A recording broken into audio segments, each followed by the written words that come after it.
les Écritures. Nous sommes dans Genèse 1:1. Au commencement, Dieu créa les cieux et la terre. Nous prenons Jean 1:1. Au commencement était la parole, et la parole était avec Dieu, et la parole était Dieu. Puisse le Seigneur ajouter ses riches bénédictions à la lecture des Écritures. Vous pouvez vous asseoir. Nous continuons notre sujet. Nous avons vu déjà plusieurs points.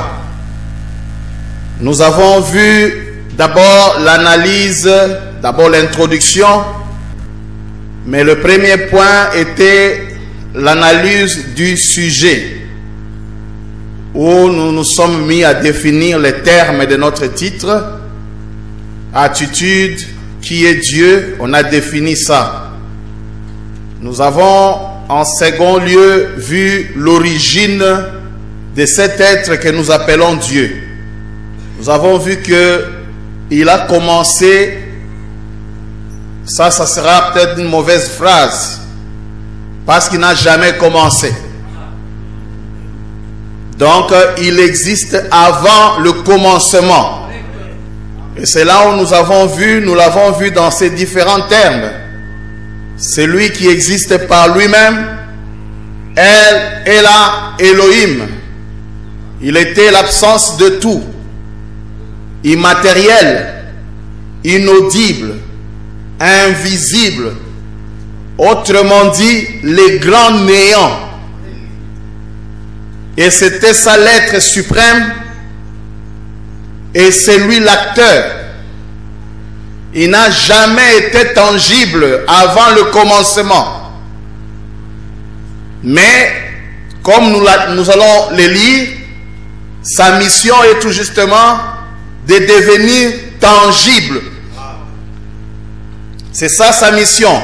Et tous les programmes de la création, c'est cet être-là cherchant à devenir tangible, se rapprochant plus de l'être et de l'homme. Et le troisième point aujourd'hui, c'est le caractère de cet être Elohim ou de Dieu et sa constitution. C'est là où nous avons lu dans la position en Christ au paragraphe 51.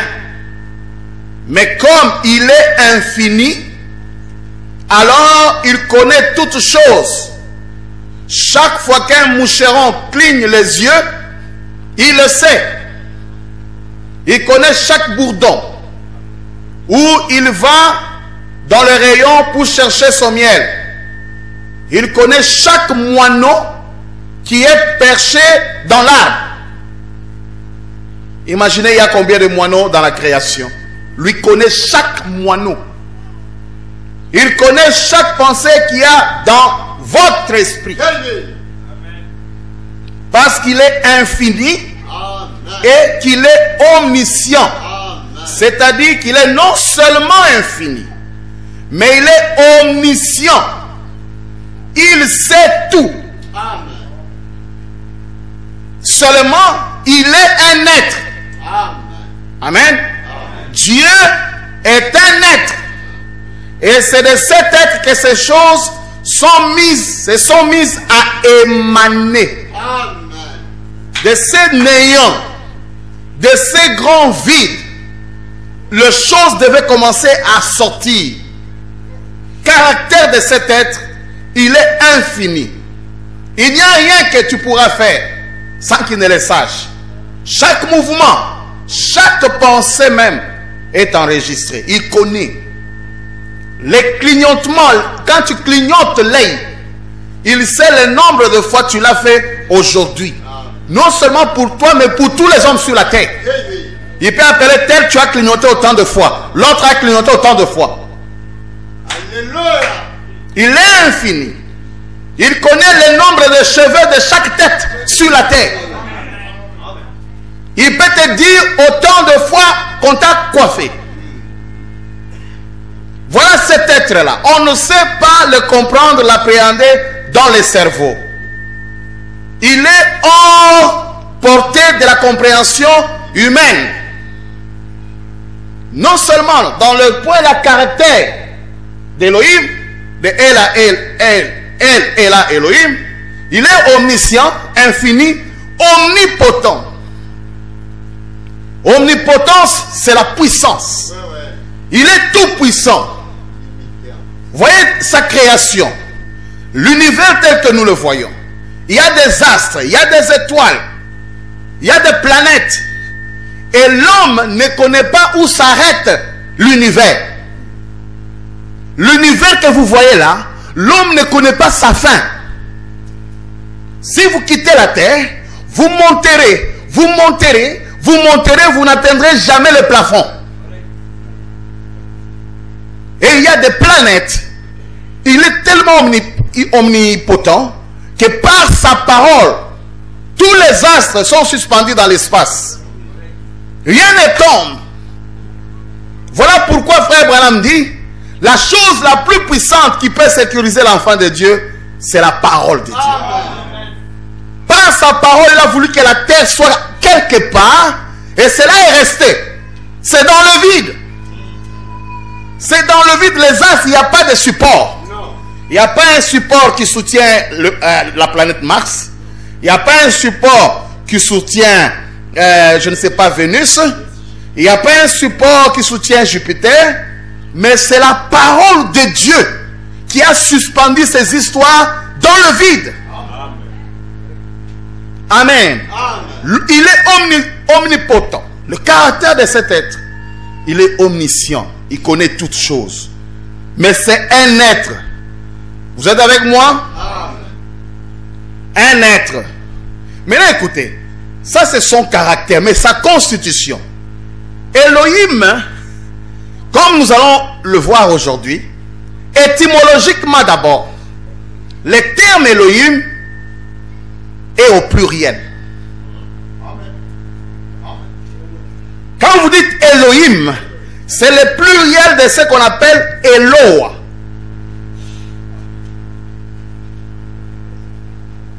Le marqueur.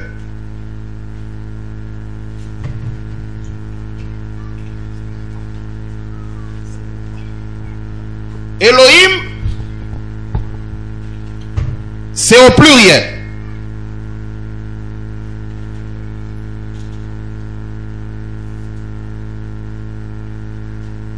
Je crois que c'est comme ça, si je ne m'abuse pas. Le singulier de Elohim, c'est Eloah. Ça, c'est étymologiquement. Ce qui signifie, c'est un Dieu de variété. Et en ça, il y a tout un mystère dans sa constitution. Il est un Dieu de variété. Nous avons vu qu'on l'appelle aussi la grande fontaine. Il a plusieurs caractéristiques. Non seulement ça, il y a en lui ce que nous appelons les pensées. Ce sont les attributs. Écoutez le dictionnaire Wikipédia. Dictionnaire, encyclopédie plutôt en ligne. Écoutez ce qu'on, la définition qu'il donne d'Elohim. Bien qu'il n'existe aucune certitude sur son origine, le terme là, on rapproche parfois le mot Elohim, pluriel d'Eloah. J'ai mal écrit. C'est grave. C'est avec H. Pluriel, ça c'est la science. Pluriel d'Eloah. Chercher refuge en raison de la crainte. Même s'il s'agissait bien là de son origine, elle ne permet pas de trancher quant à l'interprétation qui en a été faite dans la Bible. À titre d'exemple, on peut citer comme interprétation possible du mot Elohim, ceux qui viennent des cieux. Ça, c'est la science. Elohim signifie ceux. Au pluriel. Ceux qui viennent des cieux. Il y a combien de dieux? Il n'y a qu'un seul Dieu. Mais bizarrement, ces termes, c'est Dieu unique et de variété. Ces termes est pluriel. Ceux qui viennent des cieux. L'encyclopédie continue en disant, celui ou ceux qui est l'objet de la crainte, c'est ça Elohim. Celui ou ceux en qui celui qui a peur peut trouver refuge dans le cieux. Dans la Torah et Loa, Elohim est utilisé pour représenter un ou des juges des cieux. Ça, c'est étymologiquement par rapport au terme. Mais cela n'est pas différent du message. Pourquoi? Nous allons voir que la pluralité d'Elohim, en lui, nous disons que chacun de nous, nous étions là. Amen. Il y a combien de dieux? Mais nous tous, nous étions là. Et maintenant, vous allez comprendre lorsqu'il dit faisons. Faisons. C'est dans la pluralité de son être. C'est un Dieu, mais qui est plusieurs. Écoutez, un élu est une partie de Dieu. Faire mal à un élu, vous faites mal à Elohim. Amen. La pluralité de Elohim, c'est nous qui sommes déjà là. Nous étions en lui. C'est là où Jésus pouvait dire, ce n'est pas vous qui m'avez choisi, mais c'est moi qui vous ai choisi dès avant la fondation du monde. Alors cette grande fontaine qui est Elohim est constituée de plusieurs caractères et constitutions d'Elohim.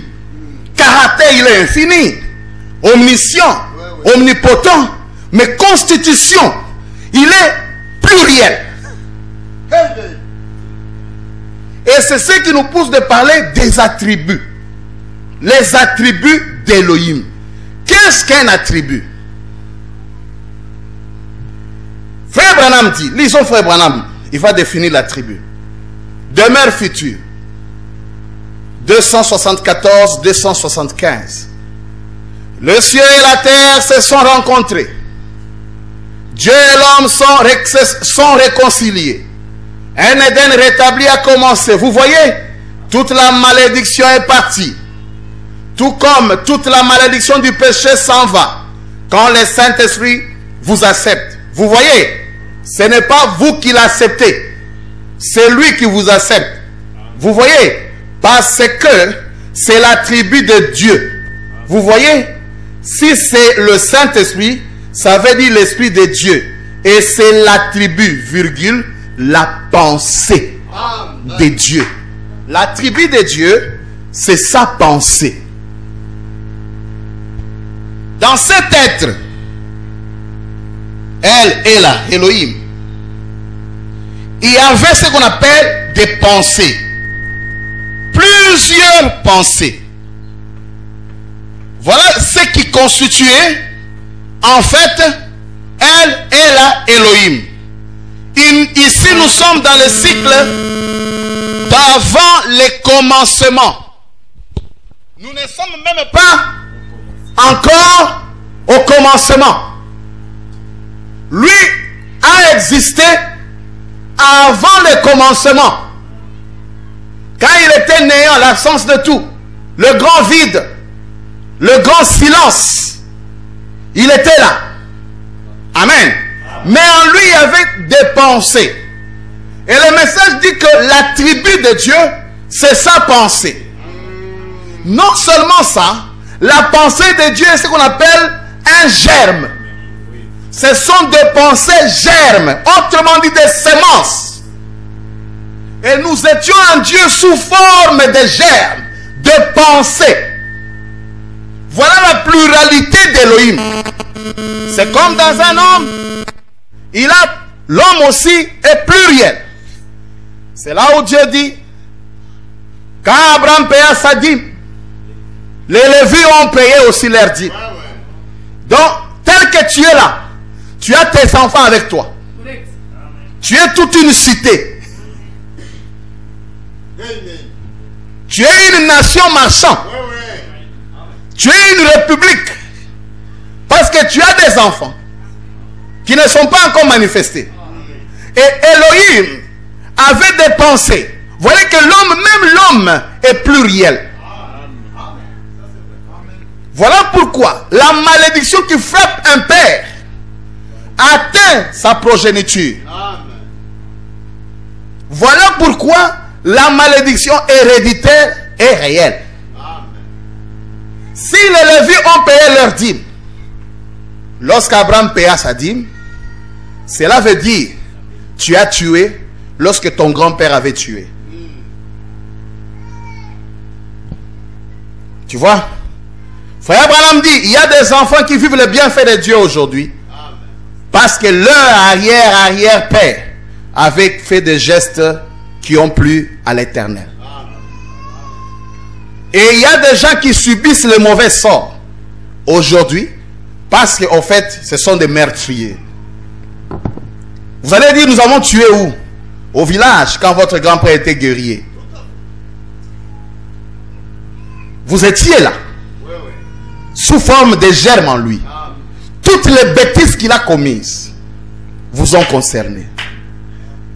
Oh, mais voilà pourquoi il y a ce qu'on appelle l'expiation. La délivrance totale. Amen. La rédemption dans sa totalité. Ne pensez pas que ce que disent les gens de Maman Olangue, tout est faux, c'est vrai. L'homme vit aujourd'hui les conséquences. Généralement, les hommes vivent au présent les conséquences de leur passé. De leur passé des arrière-pères. Vous vivez. Et c'était comme ça. Donc nous étions en Elohim sous forme de germes. Nous existions alors. La pluralité d'Elohim, c'était ses attributs. Maintenant, nous allons un peu naviguer sur les attributs. Rapidement. Elohim avait des attributs. Mais les attributs d'Elohim, qui sont des germes, qui sont quoi? Ses pensées, sont regroupés en plusieurs catégories. On va citer seulement quelques catégories pour qu'il n'y ait pas de confusion. Elohim, dans ses pensées, il y avait des pensées liées à la rédemption.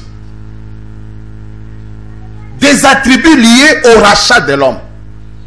C'est-à-dire, il fallait que l'homme soit perdu pour que lui vienne le racheter. Deux attributs liés à la rédemption. Et c'est lié à ces noms rédempteurs. Là, nous lisons les épîtres aux Éphésiens est comparable à celui de Josué. Paragraphe 105, écoutez. Quand nos noms ont-ils été écrits dans le livre de vie de l'agneau? Quand l'agneau a été immolé avant la fondation du monde, alors que Dieu était Jéhovah, elle est là Elohim, celui qui existe par lui-même. Il était comme un énorme diamant et il ne pouvait pas être autre chose. Mais à l'intérieur de ce diamant, il y avait ses attributs d'être un sauveur. Parmi ses attributs, il y avait à l'intérieur de lui, il y avait d'être un guérisseur. Voilà les attributs liés à sa rédemption. Bon, mais comme il n'y avait rien à sauver ni rien à guérir, alors ses attributs ont produit cela. Comment il va guérir s'il n'y a pas de maladie? Il voulait être guérisseur. Il voulait être sauveur. Comment va-t-il sauver s'il n'y a personne de perdu? Donc toute l'histoire de la rédemption, c'est Dieu manifestant tout simplement ses attributs. Amen. Il voulait être miséricordieux. Comment c'est miséricordieux s'il n'y a pas personne qui a fait le mal? Amen. Il voulait être le Dieu qui pourvoit. Comment pouvait-il être le Dieu qui pourvoit si vous ne manquez de rien? Amen. C'est pourquoi lorsque nous sommes dans les infirmités, nous devons le glorifier. Parce que c'est le moment propice pour lui de manifester son attribut. Quand on est malade, on doit se glorifier Dieu. Parce que c'est le moment pour lui de montrer qu'il est le guérisseur. Amen. Et ce sont des attributs liés à sa rédemption, au salut de l'homme.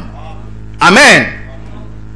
Les attributs liés au rachat. Là, nous allons toucher un élément. Dieu, déjà dans sa pensée, comme il voulait être sauveur, il savait que les hommes vont se perdre. Il connaissait tout. Écoutez, il n'a jamais été surpris. Tout se passe comme prévu dans le plan de Dieu. Il n'a jamais été surpris. Est-ce que vous pouvez surprendre l'infini? Frère Branham dit, il connaissait la fin avant le commencement. Maintenant, écoutez maintenant. Nous allons faire intervenir l'être que nous appelons Jésus déjà. Regardez. Dans sa pensée, Dieu a dit, il a trouvé que ses enfants vont être entraînés dans la chute. Ses enfants iront dans la désobéissance. Dans sa pensée, il a vu que ses enfants vont revenir. Est-ce que vous êtes avec moi? Il dit, mais pour qu'ils reviennent dans sa pensée, il a prévu une loi. Il faut qu'un agneau soit immolé. Et écoutez, déjà dans sa pensée, il a tout fait. Voilà pourquoi lisons Hébreux chapitre 7, première partie. Au paragraphe 204. Écoutez. Où Jésus a-t-il été immolé? Il pose la question. Est-ce que c'est sur la croix de Golgotha? Non. Maintenant, mes frères, comprenez maintenant. Réveillons-nous. Comprenons maintenant l'écriture que nous disons des âmes en prison. Il ne nous a pas racheté Allah. Il n'y a pas un autre contexte à part ce que nous allons essayer de donner. Est-ce que vous comprenez? Il ne nous a pas racheté où? Allah? Non, il n'a jamais racheté à la croix. Écoutez, il faut maintenant poser la question. Où Jésus a-t-il été immolé? Au calvaire? Non. Écoutez, frère Branham répond, non, messieurs.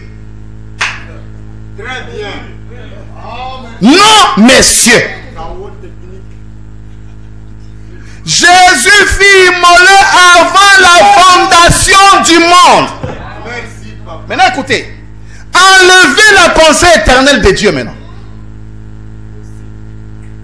Parce que c'est déjà avant dans la dimension de l'éternité. Ôtez cette pensée. Tout ce qui arrive, ce n'est que la manifestation de sa pensée éternelle.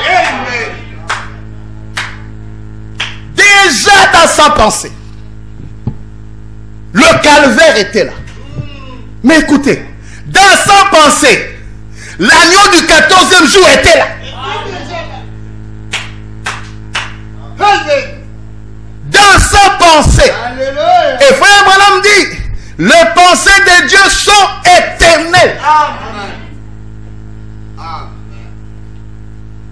Il n'a pas racheté à la croix. Et ça c'est clair. Où Jésus a-t-il été immolé? Frère Branham dit, au calvaire? Il dit, non, messieurs. Jésus fut immolé avant la fondation du monde. Pourquoi? Il t'a vu. Il m'a vu. Mais il a vu aussi surtout la deuxième corps. Sa deuxième manifestation. Il a vu ça. Sa forme éternelle. Il a vu ça. Pour que cette forme vienne, il a vu la première colombe qui doit verser son sang et que ce sang doit être renversé sur la seconde. Déjà dès avant la fondation du monde. Mais ôtez maintenant la première colombe. Ôtez-la. Dès avant la fondation du monde, il a ses plans. Amen. Tout était déjà là. Amen. Il dit non, messieurs. Jésus n'a jamais été immolé au calvaire. Il dit, écoutez, Jésus fut immolé avant la fondation du monde. Voici l'agneau de Dieu qui fut immolé avant la fondation du monde. Au commencement, quand Dieu avait vu le péché, quand il est là déjà, il voit les péchés. Il voit les Juifs feront ça. Ah, Neville va faire ça. Ah, l'autre fera ça. Ah, déjà, il prend un agneau. Dans sa pensée, il immole. Et déjà là, vous êtes sauvés.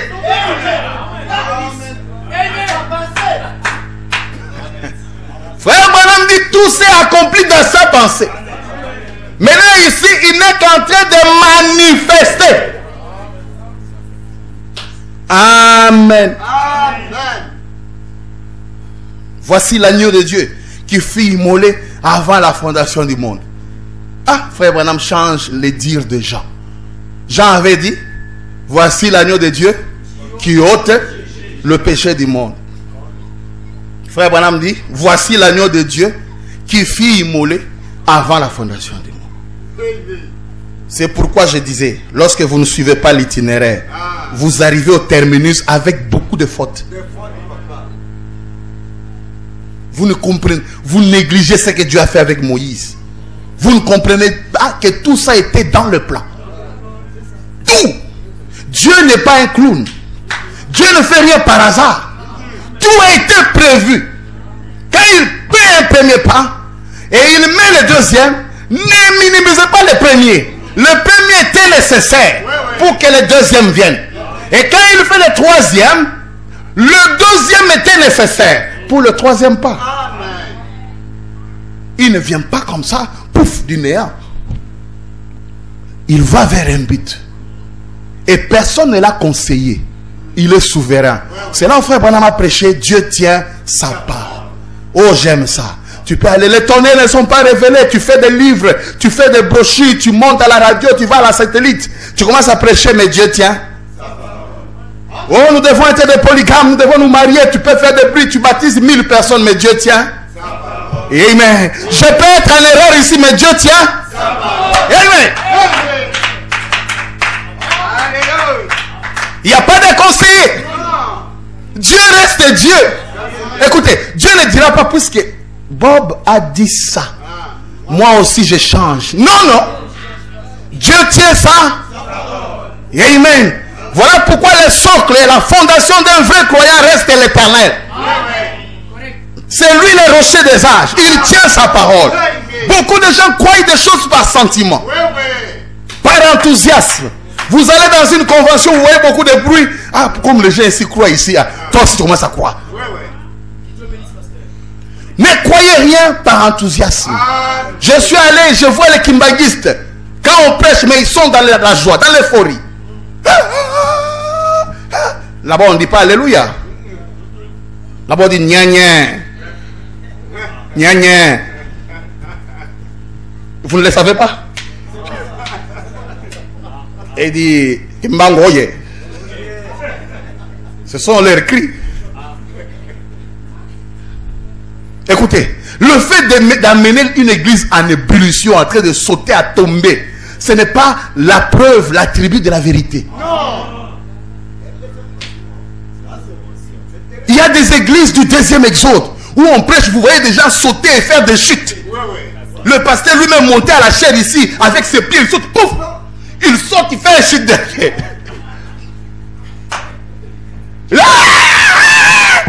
Vous dites, ah, en tout cas, solo est aliao. Bon, solo est aliao. Bon, solo. Dieu tient. C'est pourquoi nous avons confiance au Seigneur. Il ne changera pas parce que le Premier ministre a dit ça. Comme le Premier ministre a dit que Dieu ne peut pas devenir cher, alors Dieu aussi, ah lui, est-ce qu'il a dit ça? Bon, oui, oui, je ne suis pas cher.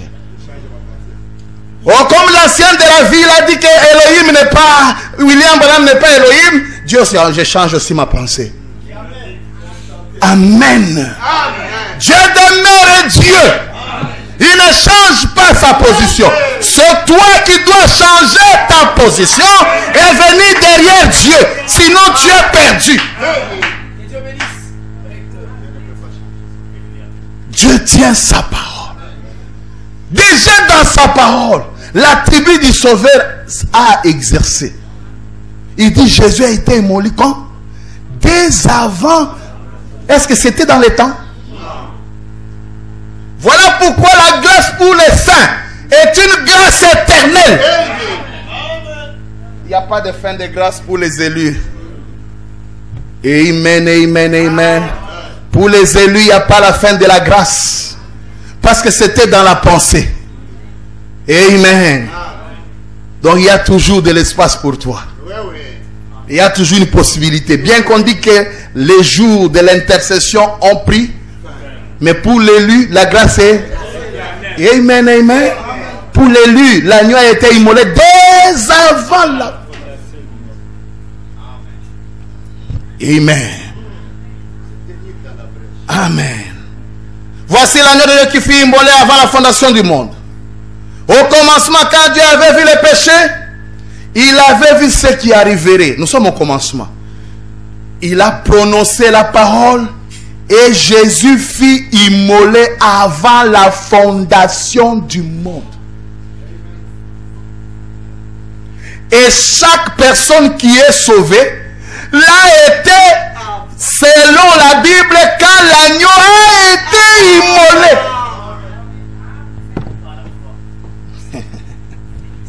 Amen.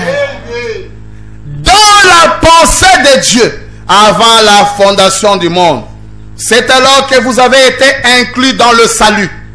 Alors, qu'allez-vous faire à ce sujet? Qu'est-ce que tu fais? Rien. Qu'est-ce qui fait que tu as cru? C'est parce que tu as été sauvé dès avant. Ce n'est pas vous qui m'avez choisi, Pierre. C'est moi qui vous ai choisi dès avant là. Et tout ce que Dieu m'a donné viendront à moi. On n'a pas à forcer pour une semence prédestinée. Amen. Lorsque le mât descend ici, le mât ne prendra pas les morceaux de bois, mais le mât prendra des métaux. Le mât va descendre, mais les métaux qui ont des éléments dans les mâts vont monter.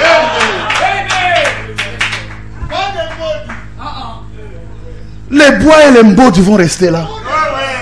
Mais regardez, quand les mâts descendent, mettez le bouchon ici. Vous verrez, les bouchons, comment ça fait. Oh. Il ne restera pas tranquille. Amen. Il dira, ça c'est la vérité. C'est pourquoi quand le grand aimant céleste et éternel est descendu, nous étions des métal dans la Odyssée. Et quand le grand aimant est descendu, on nous dit pourquoi nous avons cru. Nous étions là, c'est le métaux le même. Amen. Et nous sommes emportés. Est-ce que tu as un effort à faire? Non. C'est parce que tu as beaucoup étudié? Non.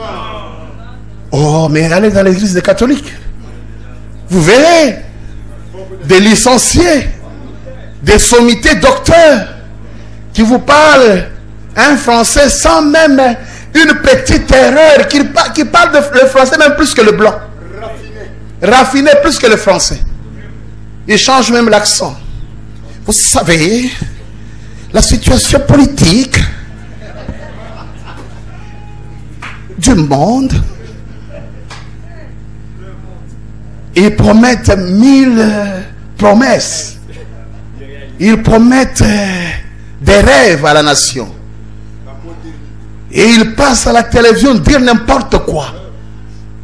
Mais nous savons, le roi, avec le paix du roi, il a établi un ordre nouveau.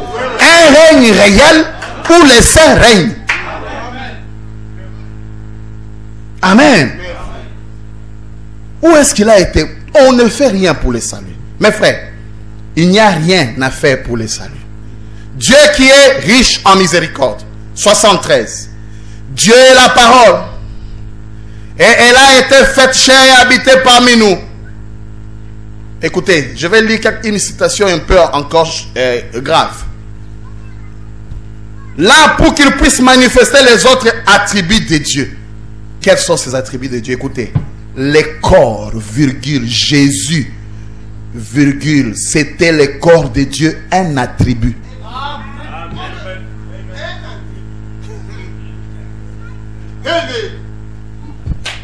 La terre ici, ça, c'est quoi? C'est un an.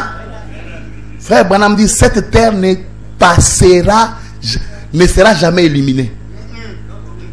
on va seulement détruire le cosmos, les systèmes. Il dit tout ce qui est de la pensée de Dieu reste éternel. Le corps de Jésus était dans la pensée de Dieu. Je vais créer un corps dans les seins de Marie. C'était déjà là. Ça sera une nouvelle création, un nouveau corps. Maintenant, il faut savoir, il est devenu quoi, ce corps? Et dans cet exposé, cet enseignement, nous toucherons les deux aspects, l'esprit Jésus et le corps Jésus. Amen. Nous irons avec. Oui, oui. Pour qu'il n'y ait pas de brouillard. Non, bon, quand je parle de Jésus, il ne faut pas le corps, hein? Mais tu veux dire quoi? Mais le corps est parti.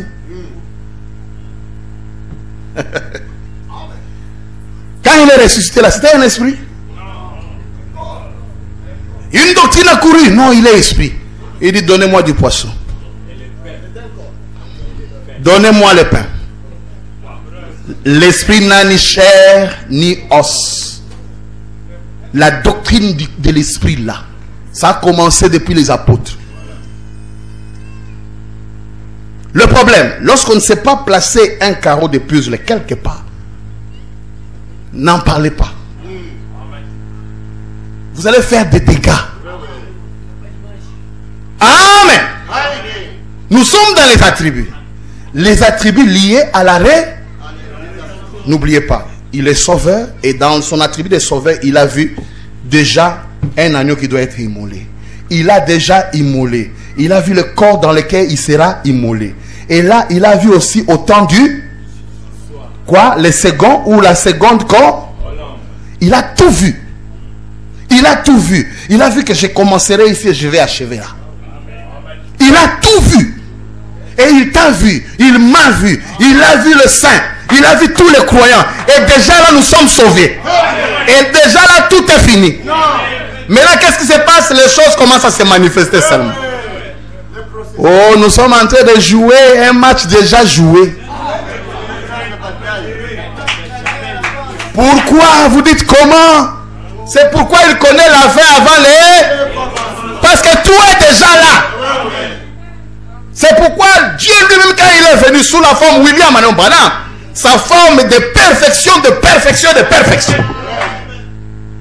Et quand il vient là pour finir comme l'oméga, il pouvait dire, mon frère, quand nous partons là, là où nous arriverons au coin de cette rue, nous verrons un homme à salopette.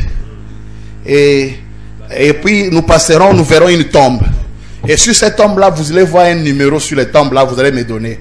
Et puis nous irons, nous arriverons dans la maison, nous verrons sa grand-mère venir nous accueillir à la porte. Et nous entrerons, le chapeau sera à un endroit. Comment? Qu'est-ce qu'il a fait? Il est allé dans les néants. Il a vu la chose qui s'est déjà passée. Et il peut vous dire demain nous allons faire ça, nous allons faire ça. Amen. Écoutez un aspect mystérieux d'Elohim. Ton demain à toi. Elohim connaît ça. Nous sommes aujourd'hui, non? C'est samedi. Mais Elohim connaît déjà dimanche ce que nous allons faire, comment je vais m'habiller, comment tu vas t'habiller. Donc il est en mesure de venir et dire, toi tu seras habillé tel, comme ça, comme ça. Parce qu'il connaît. Ton demain est présent pour Elohim. Parce que pour Elohim, il n'y a pas demain. Oh, le mois prochain, c'est présent pour Elohim. Autrement dit, lui il est présent et quand toi tu vis de ta naissance à ta mort, tu es dans son présent.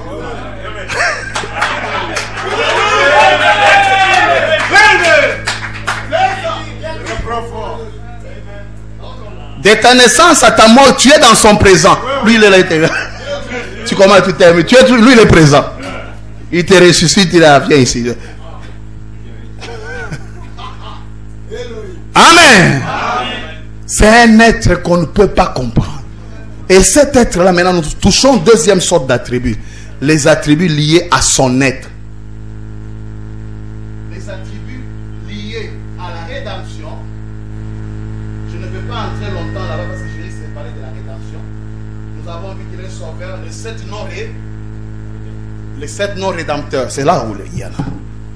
Sauveur, miséricordieux, guérisseur, l'Éternel ma bannière, l'Éternel la paix, tout ça. Lié à sa rédemption.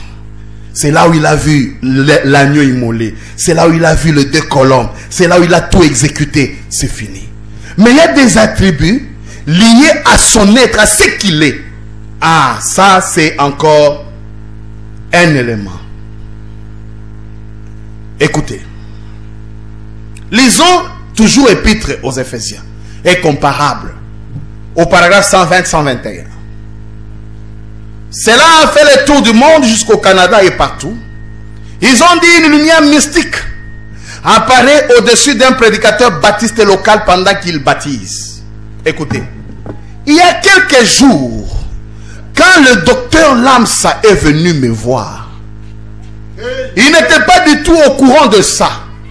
Il m'a apporté une illustration, un descendant. Le frère là avec lui en ce moment. Est-ce que tu as l'illustration? Est-ce que tu as apporté la Bible? Là, elle est dans ton livre. Bien. Il y avait là une illustration de l'ancien signe hébreu de Dieu. L'ancien signe hébreu de Dieu. Exactement celui qu'il y avait du temps de Job. Avant même que la Bible ait été écrite, Dieu, dans ces 3 attributs, les attributs liés à son, il y en a 3. Suivez très bien. À ces 3 attributs, non pas 3 dieux, un seul Dieu en 3 attributs. Père, Fils, Saint-Esprit. 3 fonctions dans lesquelles Dieu a œuvré. Non pas 3 dieux, mais 3 attributs. Et voilà quand ces grands hommes, les docteurs Lamsa, de la tradition Lamsa de la Bible, quand il a dit ce matin-là, je lui avais dit, j'ai dit, qu'est-ce que c'est que ces signes? Sur la Bible de Lamsa, il y avait un triangle. Qu'est-ce que ces signes? Il a dit, ça, c'est les signes anciens de Dieu, des Hébreux. Dieu est un Dieu à 3 attributs. Vous voyez le triangle? Vous voyez ça?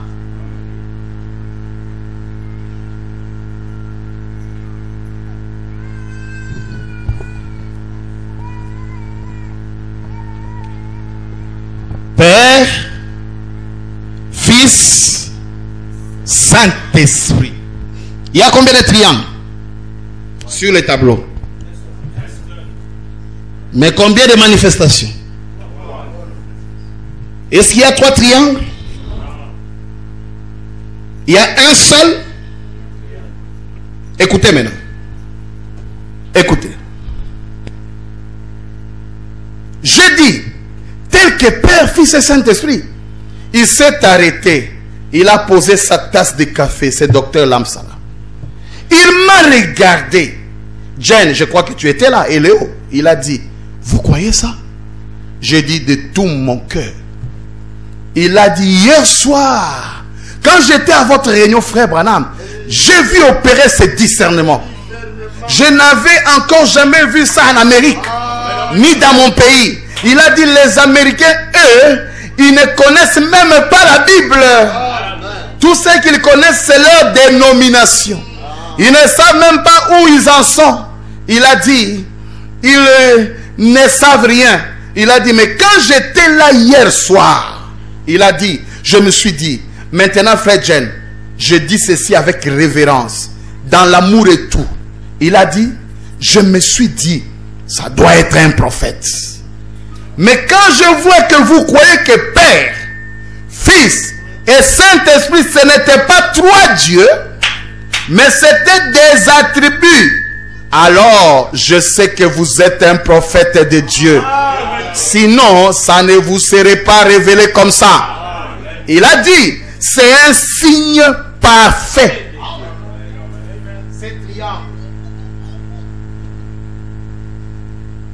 Le triangle là. Écoutez, il a dit, je n'ai jamais. Il a dit, vous n'êtes pas unitaire. J'ai dit, non, messieurs, je ne suis pas unitaire. Je crois que Dieu est le Dieu tout-puissant. Et les trois attributs sont seulement les trois fonctions dans lesquelles seul Dieu a habité. Prenons la voie du signe. Je parle des attributs liés à son être. Quand il était grand fontaine là, il avait aussi la pensée, non seulement les attributs liés à la rédemption d'être sauveur, guérisseur, mais il avait aussi la pensée d'être père, fils. Ça c'est lui. Amen. Ça c'est son être qui devait se manifester en tant que père, fils et Saint-Esprit. Bien que c'est lié aussi à la rédemption, mais c'est plus son être, ce qu'il est. Il est père, il est fils et Saint-Esprit. Et il exerce les autres attributs autour de ces trois grands attributs. Écoutez. Et est-ce que la voix du signe du 14 février 1964, paragraphe 65. Et est-ce que tout le monde sait que l'ancien signe hébreu, avant même qu'il y ait une Bible écrite, c'était une lumière cosmique de forme triangulaire? Ça c'est William Branham qui pose la question. Est-ce que tout le monde sait que l'ancien signe hébreu, avant qu'il y ait une Bible écrite, c'était une lumière cosmique en forme triangulaire? Amen. Ou plutôt de forme ovale? C'est tout à fait exact. Le Logos. Eh bien, le docteur Lamsa a cela dans sa Bible. Sur la couverture à l'extérieur. Écoutez, un absolu. Nous lisons dans un absolu. Prêché à Louisiane le dimanche 1er décembre 1963. Nous prenons le paragraphe 41, 42 et on descend. Avez-vous déjà vu la Bible est traduite par l'Amsa, l'ancien symbole de Dieu chez les Hébreux, c'est une lumière triangulaire. Vous êtes avec moi? Plus ou moins quelque chose comme ça, montrant les trois attributs de Dieu en une seule divinité. Je dis là, les triangles, il n'y a qu'un seul. Saisissez ceci très bien. Un seul. Écoutez, il dit, alors cette lumière triangulaire, le trois en un forment un seul Dieu. C'est un symbole de Dieu chez les Hébreux. Une lumière. Et alors, quand Moïse l'a rencontré dans le buisson, il a donc dit, je suis. Amen. Quand j'irai là, je leur dirai, ils vont dire, quel est son nom? Je suis l'Éternel présent. Je suis l'Éternel présent. Amen. Qui demeure le même. Écoutez, je suis, frère Branham ajoute, qui demeure le même, virgule, le 3, 2 points. Hier, aujourd'hui et éternellement. Toujours le même Dieu. Et Moïse l'a rencontré dans le buisson ardent. Il était une lumière. Et quand il conduisait les enfants d'Israël dans le désert, il était l'ange de l'alliance que Moïse avait vu par la foi. Et il avait abandonné l'Égypte, regardant l'opprobre de Christ comme une richesse plus grande que les trésors de l'Égypte. Par la foi, Moïse vit que c'était Christ, l'onction. Et l'onction n'était pas sur un homme donné, mais elle était sous la forme de la colonne de feu. Voyez? Et alors, cette même onction est descendue lors de son baptême, le baptême de Jésus. Elle est entrée en Christ et a demeuré en lui. Maintenant, écoutez comment frère Branham interprète encore les paroles de Jean. Là, il a dit, voici l'agneau de Dieu qui a été immolé dès avant. Ici, il interprète autre chose. Il réécrit la Bible. Écoutez. Jean a reconnu cela, que c'était lui, il a dit. 2 points. C'est lui sur qui tu verras. L'esprit. Tu verras l'esprit qui les avait conduits de l'Égypte, du désert et du désert à la terre promise. c'est lui sur qui tu verras cette forme triangulaire de Dieu descendre et s'arrêter. C'est celui qui baptisera du Saint-Esprit et du Feu. Tu verras la forme. Donc quand la colombe descendait, c'était une forme triangulaire. Amen. Montrant que Dieu est Père, Dieu est Fils, Dieu est Saint-Esprit. Même la nuée, Frère Branham dit pour la nuée, dans Shalom, du 12 janvier 1964 au paragraphe 62-63. Écoutez, il parle de la nuée. Et maintenant dans le ciel en haut, avez-vous remarqué que je regarde ceci, la lumière qui est sur cette photo, tirée du magazine Life, que le frère qui habite ici dans cette maison a affiché contre le mur, cette lumière triangulaire. La pyramide à quelle forme? La nuée a la forme triangulaire. Écoutez, ceci m'est juste revenu à l'esprit. Si certains d'entre vous avaient la traduction Lamsa de la Bible, si vous remarquez sur sa couverture, il y a une lumière trine, virgule, trinitaire, virgule, une lumière à 3 coins comme un halo.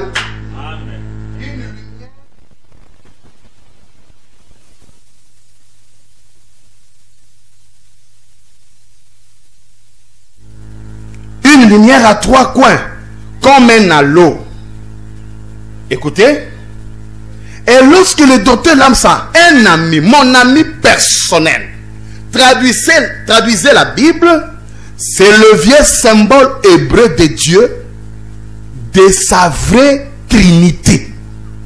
Il y a une fausse Trinité et il y a une vraie Trinité. On va arriver dans les attributs de son être. Non pas 3 dieux, mais 3 manifestations du même Dieu. Père, Fils et Saint-Esprit. La lumière est un cercle complet de lumière dans une forme triangulaire. Ce qui veut dire que Dieu va habiter dans 3 fonctions. Dans la paternité, la filiation et la dispensation du Saint-Esprit. Tout cela étant le même Dieu. Nous sommes toujours avant le commencement. Déjà dans sa pensée. Non seulement les attributs liés à sa rédemption, mais les attributs plus liés à son être. Il a dit que j'ai 3 étapes. C'est ça même l'itinéraire. Amen. Je vais venir d'abord Père. Quand je fais le second pas, Fils. Et quand je fais le 3e pas, Saint-Esprit. Il n'a pas dit ça, je serai Père, Saint-Esprit. Ou Saint-Esprit, Fils. Ou Fils, Saint-Esprit. Non, Dieu est parfait en premier pas. Père, Fils, Saint-Esprit et l'histoire est terminée. Alors si toi tu viens comme un autre messager, on ne sait pas où on va te mettre. Après le Saint-Esprit, on te mettra où? Amen. Écoutez, c'est ça les attributs liés à son être. Ah. Vous avez vu que cela parle de la Trinité. Frère Branham est trinitaire. Qui vous a dit que Frère Branham n'est pas trinitaire? Il est trinitaire. Frère Branham est trinitaire. Il y a la Trinité scripturaire, la vraie Trinité, et il y a la fausse Trinité. Lisons dans le Fils de Dieu manifesté, du mercredi 18 mai 1960. Vous verrez au paragraphe 230, Frère Branham dit, et je sais que je parle même à des prédicateurs trinitaires ici, et mes frères, je ne dis pas ceci pour blesser. Moi aussi, je suis trinitaire. Hein? Frère Branham est qui? Moi aussi, je suis trinitaire. Je crois à la Trinité. Oh, trois attributs de Dieu. Père, Fils, Saint-Esprit. Mais pas en trois dieux. Vous voyez? Je crois que ce sont trois attributs. Absolument. Je le crois de tout mon cœur. Père, Fils et Saint-Esprit. Mais ce ne sont pas trois dieux. Ce sont simplement trois attributs ou les trois fonctions de Dieu. Dieu a habité jadis dans la paternité, puis dans la filiation, et maintenant dans le Saint-Esprit. C'est le même Dieu en trois fonctions. Amen. La fausse Trinité. Vous savez ici, la Trinité des êtres. C'est ça la fausse Trinité.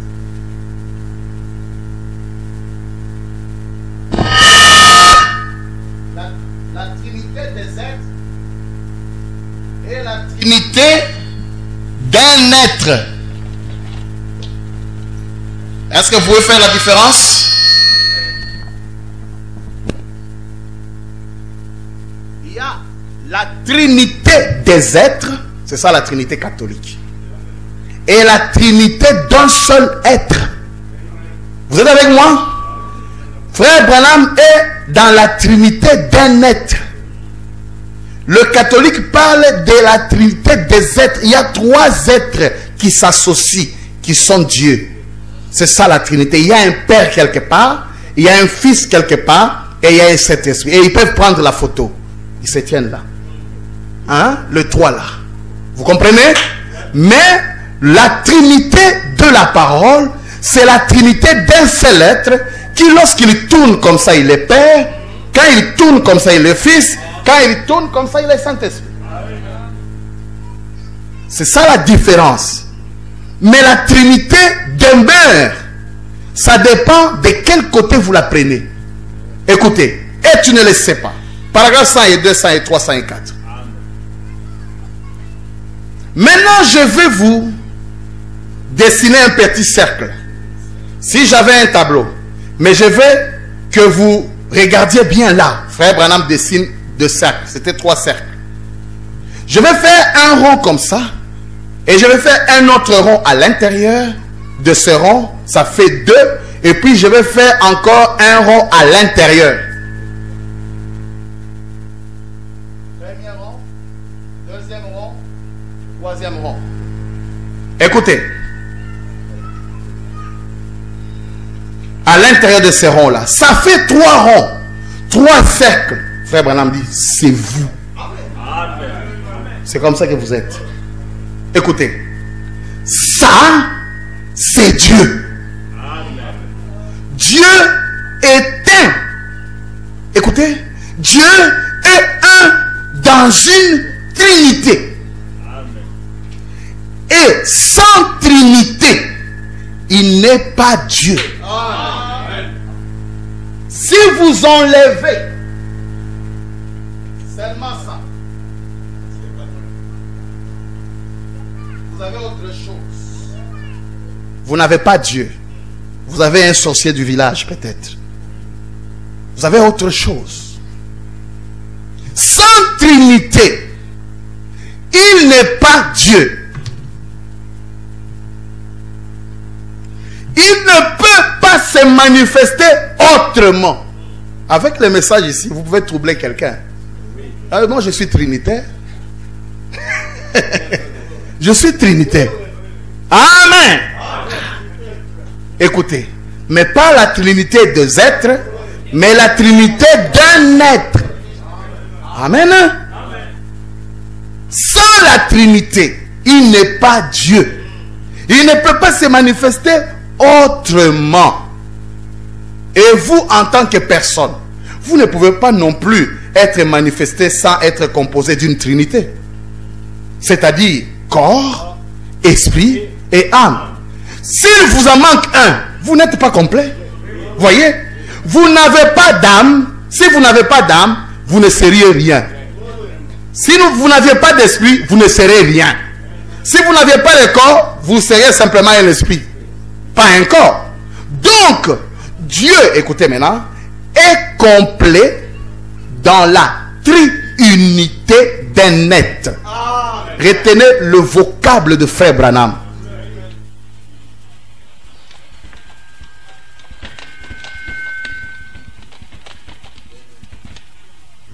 Écoutez, la triunité.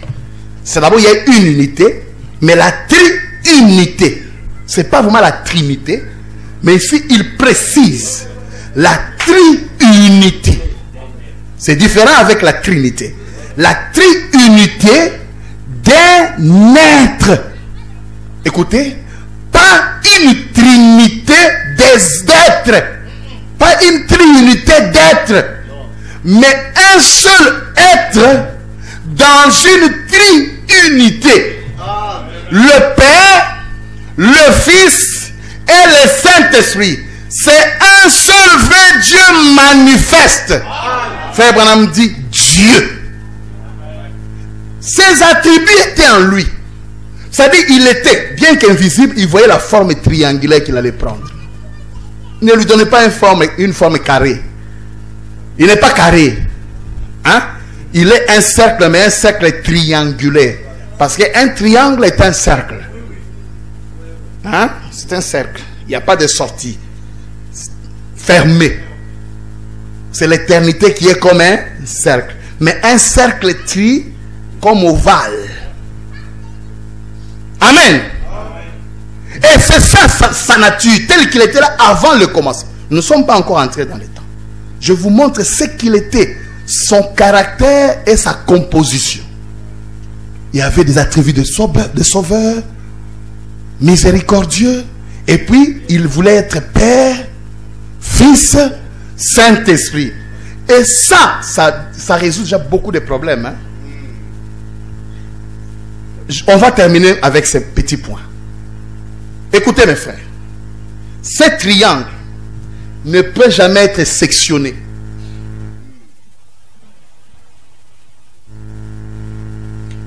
Chaque fois que le Logos vient, c'est le triangle dans son entièreté qui vient. Que ce soit au temps de Moïse, que ce soit au temps de Jésus, que ce soit au temps de William Marion Branham. Suivez très bien. Ce n'est pas que au temps de Moïse, Dieu a coupé le triangle et a envoyé cette. Il envoie seulement ça. Suivez très bien. Ce n'est pas qu'il a envoyé une part. Et au temps de Jésus, il envoie un morceau. C'est ça la triunité d'un être. Il est inséparable. Il est l'être. C'est lui comme ça qu'il est. Et chaque fois, il est Père, Fils, Saint-Esprit. Au temps de Moïse, il était Père, Fils, Saint-Esprit. C'est là où quelque part j'avais parlé des dispensations dans une dispensation. Il est Père, Fils, Saint-Esprit. Lisons Frère Branham. Nous sommes dans des monologies. Domaine physique. Paragraphe 57. Je prends l'endroit directement en bas. Vous ne pouvez pas avoir le Père sans avoir le Fils. Suivez très bien. Vous ne pouvez pas avoir le Fils sans avoir le Saint-Esprit. Car ils sont inséparables.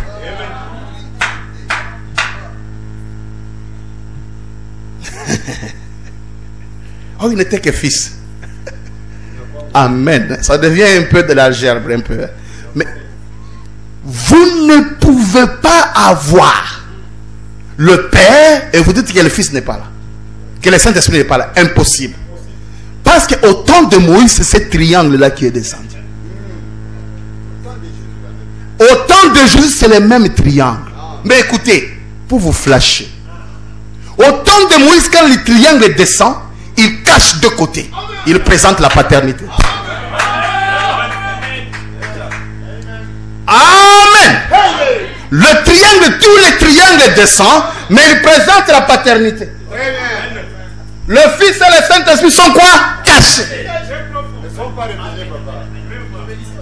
Au temps de Jésus, le même triangle descend. Il présente la filiation. Les deux côtés du triangle sont quoi? Cachés. Mais le premier côté était déjà réel. Il reste quoi? Le Saint-Esprit. Et quand au temps du Saint-Esprit, le triangle descend, c'est le triangle en son entièreté qui est manifesté. Voilà pourquoi frère Branham est la plénitude des plénitudes. C'est toute la manifestation du triangle. Mais le même triangle descendait. Le même Dieu. Seulement il montre un de ses attributs. Amen. Il descend, il est complet. Il montre seulement que je suis père. La paternité avec Moïse. Il dit, on regarde, nous ne comprenons rien du père. Quand nous voulons, alors il peut comprendre le père. Ce sont des tonnerres. Moïse. Quoi, le père est comme ça. Cette partie du père ici, en tout cas, non. Non, qui te parle. Le père dit, bon, je viendrai encore. Le même triangle, le même Dieu, il descend. Il vient maintenant avec la filiation. Les gens disent, on ne le comprend pas. Et lui-même dit, personne ne connaît le Fils, sinon le Père. Personne ne connaît le Père, sinon le Fils. Circuit fermé. Mais il laisse une ouverture. Sauf à celui à qui le Fils va les révéler. Qui? Quand le Saint-Esprit viendra, il vous conduira dans tous les triangles, les trois côtés, dans toute la vérité. Il vous conduit dans tout ça. Amen. Autrement dit, on n'a jamais compris le Père. On n'a jamais bien compris le Fils.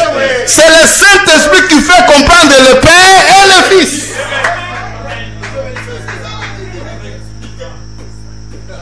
C'est le Saint-Esprit qui manifeste aujourd'hui qui était le Père. Parce qu'on ne l'a jamais compris. C'est William Branham qui nous montre qui était Jésus. C'est pourquoi il avait même ce courage de dire, voilà, moi, il ressemblait à cet homme. Le Jésus qui m'apparaît. Ce n'est pas la photo des catholiques là qui mettent là. Non. Voilà, il ressemble à Hoffman. Il est venu même représenter la peuple de son visage. C'est pourquoi c'est le Saint-Esprit qui conduit dans toute la vérité. En tant que père, il ne pouvait pas sauver parce que les gens ont fui. En tant que fils, on n'a pas compris. Mais révèle les septième chose, je ne sais pas. Amen. Attendez quoi? Le Saint-Esprit. Et quand le Saint-Esprit descend, c'est la totalité du triangle qui est révélée. Autrement dit, Dieu est connu dans sa totalité. Mais toujours c'était le même. C'était toujours le même triangle. Le même triangle vient, il multiplie. Il vient aujourd'hui, il crée. Où est le problème?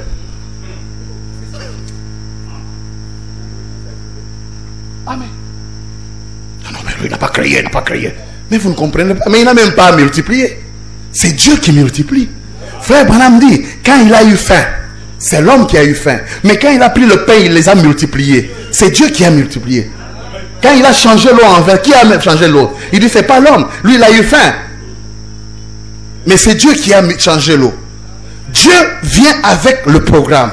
Dans la filiation, il avait des programmes à accomplir. C'est lui qui va vers sa perfection. Il n'a pas voulu créer ici pour créer au temps du Saint-Esprit. Selon son programme. Et il n'a jamais créé tangiblement. Au temps de Moïse, au temps de Jésus, bien qu'il y ait des écritures, frère Branham dit que Dieu a créé. Moïse a créé, Jésus a créé. Mais de manière tangible, en prononçant la parole, que les écureuils apparaissent, c'est en ce temps de la fin. Parce qu'aujourd'hui, c'est le Saint-Esprit qui révèle toute la paternité et toute la filiation. Amen. Prenez une deuxième écriture rapidement, le douleur de l'enfantement. Au paragraphe, il est dit là encore, 46, il dit ceci. Vous ne pouvez pas avoir le Père sans le Fils. Vous ne pouvez pas avoir le Fils sans avoir le Saint-Esprit. Mais vous pouvez avoir l'eau sans le sang et le sang sans l'Esprit. Amen. Amen. Ça, il est dit encore là. Il est dit encore où? Dans question-réponse sur la Genèse, paragraphe 258. Il dit, eh bien, vous ne pouvez pas avoir le Père sans avoir le Fils. Vous ne pouvez pas avoir le Saint-Esprit sans avoir le Père, le Fils et le Saint-Esprit. Donc vous avez le Saint-Esprit, mais le Fils n'est pas là. Non, c'est le même tri. Il est comme ça, il est triple. C'est la triunité d'un être inséparable. Amen. Ils sont en vous, ils sont inséparables. C'est pourquoi la dernière écriture que nous lisons, l'âge de l'église d'Éphèse 26, écoutez ce que frère Branham dit. 26, l'âge de l'église d'Éphèse, paragraphe 26. Et pour ce qui est de la révélation, maintenant que nous sommes en train d'étudier la révélation de Jésus-Christ, et qu'avons-nous trouvé que Dieu nous a donné comme révélation? Et qui nous a-t-il montré qu'il était? La première chose que nous découvrons parmi toutes les révélations, c'est que Dieu a montré qui il était. Que Jésus n'était pas la troisième personne d'une Trinité. Il était la Trinité tout entière. Il était à la fois Père, Fils et Saint-Esprit. Je relis la phrase. C'est que Dieu a montré qu'il était. Que Jésus n'était pas la troisième personne d'une Trinité. Il était la Trinité tout entière. Il était à la fois, quand Jésus était là, Père, Fils et Saint-Esprit. C'était cela, virgule, la révélation. C'est pourquoi elle a dit, allez baptiser au nom du Père, Fils, Saint-Esprit. C'était au nom du triangle. Et le triangle là, c'était un homme. Il était à la fois Père, Fils, Saint-Esprit. On devait faire sortir le nom de tous les triangles. À l'époque, c'était Jésus-Christ. Il était le tout à la fois. Mais la partie essentielle était cachée. Amen. Écoutez, Christ est le mystère de Dieu révélé. 160. Dieu exprime en Jésus-Christ, Dieu exprimait en Jésus-Christ qui était à la fois Père, Fils et Saint-Esprit, la plénitude de la divinité corporellement. Maintenant écoutez, pourquoi j'ai dit ça? Certains pensent que quand Jésus était là, c'était une partie de Dieu. Est-ce que vous avez compris? C'était tous les triangles. Ce n'était pas une partie du triangle. C'était tout Dieu. Mais seulement manifestant un côté, une deuxième face de sa dit. Amen. Et le dimanche, nous verrons que les païens aussi, c'est dit dans l'exposé, ils sont venus aussi avec l'imitation de ces triangles. Le paganisme, dans leur trinité, ils ont aussi fait les triangles. Et sa frère Branham cogne cela dans Exposé. Pour ce soir, que le Seigneur William Branham vous bénisse.